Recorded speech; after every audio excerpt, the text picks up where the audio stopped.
Right, first things first, yes, I am standing up.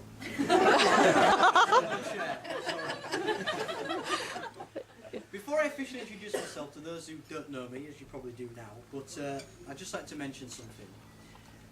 Considering there are quite a lot of ex and present police officers here today, I thought that it would be quite appropriate and quite funny to incorporate the entire greatest hits of the police into our speech. So that's what I've done. So for those of you who know and like the police, then keep your ears open, and if you can tell me all the hits later on and how many I've mentioned, then I'll buy a beer for you, the person who can. But for those who don't like the police, tough, to be honest. The prospect of a free beer from me doesn't come very often, so try and take advantage.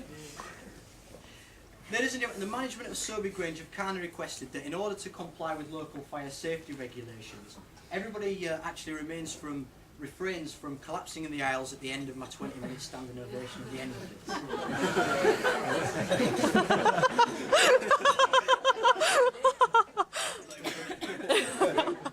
I would first like to thank everyone for coming today on this very special day. Everybody looks absolutely fantastic. The bridesmaids look brilliant, as Jamie's already mentioned. The ushers look absolutely exceptional, and not to mention Jackie, you look absolutely gorgeous today. Quick round of applause. Oh, and not to mention Jamie, who looks... For those of you not acquainted with me, my name is Nicky, and I had the fortunate honour of being Jamie's best friend at school. Fast forward 10 years, and here I am with the unfortunate role of being his best man. Now, when Jamie first actually asked me to be his best man, I said, "Thank you very much, mate, but to be honest, I think you're probably going to be better with somebody else." Then he offered me 20 quid. Now, at first, to be honest, I was a little offended, as I'm not really the sort of guy who can be actually bought. Then he upped the offer to 50 quid. So here I am as best man. Now, I don't know if you've all realised it yet, but everybody in here is actually sat in accordance today with the amount of money spent on the wedding present for Jamie and Jackie. So the people who've got the most money are actually located nearer to the bride and groom. And the cheapskates. So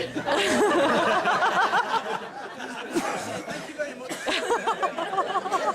for all the nice gifts. And Tommy, cheers for the bath sponge.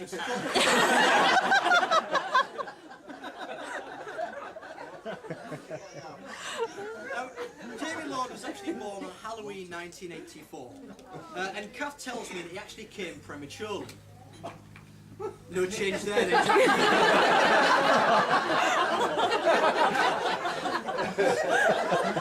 Now, he's always had a clear idea about what he wanted to do and what he wanted to be in life. So I'm really actually glad that, obviously, he's become a police officer. At school, he always actually wanted to be one. But I'm not going to lie, at one point when we were younger, I actually thought he might have wanted to become a firefighter.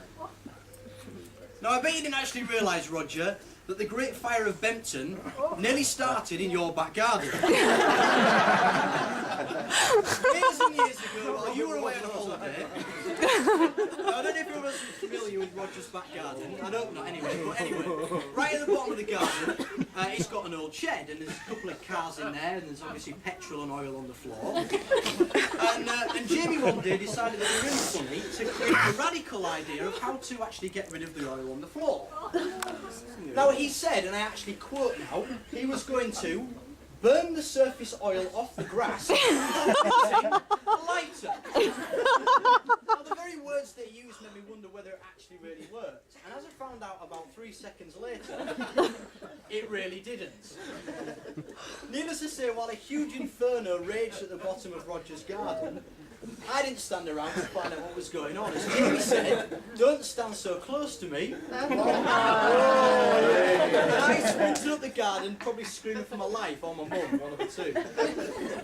I was about 10 minutes away from hearing the de-do-do-do-de-da-da-da of the fire engine screaming down Green Lane. A firefighter called Roxanne coming to put out that red light.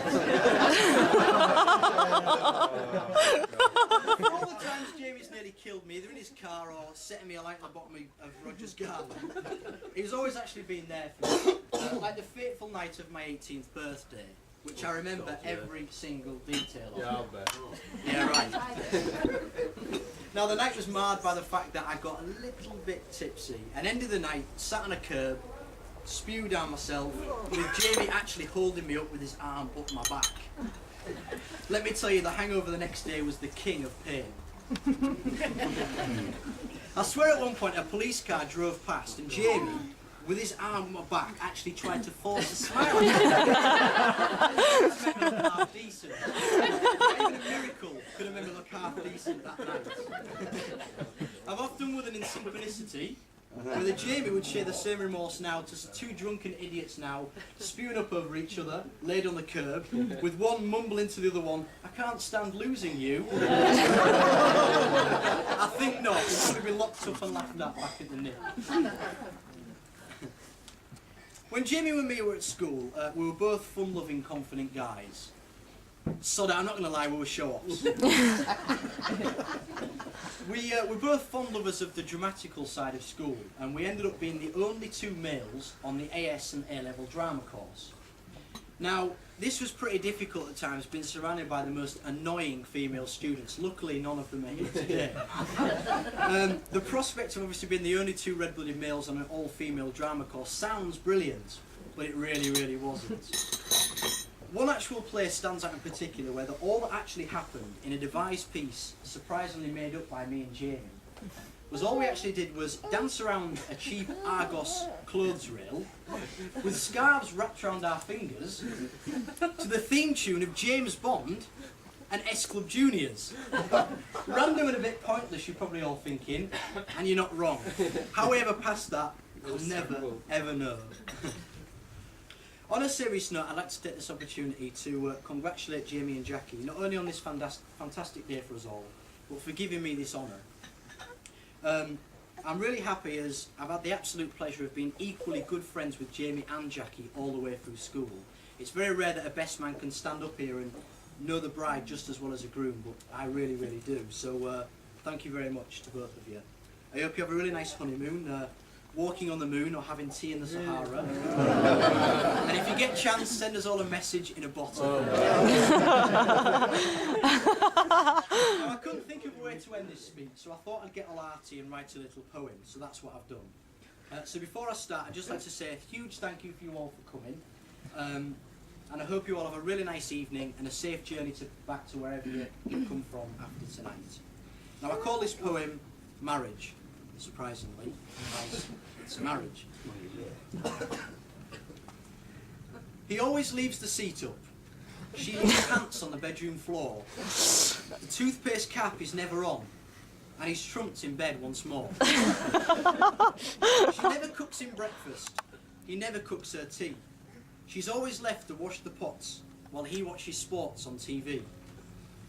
He's constantly in the garden, growing flowers in his shed. He disappears for hours on end, but reappears naked in bed. He's a hot and hunky copper with a cute and youthful face. In 50 years will he look that good, and his dentures aren't in place. She likes to experiment with cooking, and I've heard she likes her spices. She's cluttered up the worktops with her pointless catering devices. She's addicted to the cooking channel, UK TV Food.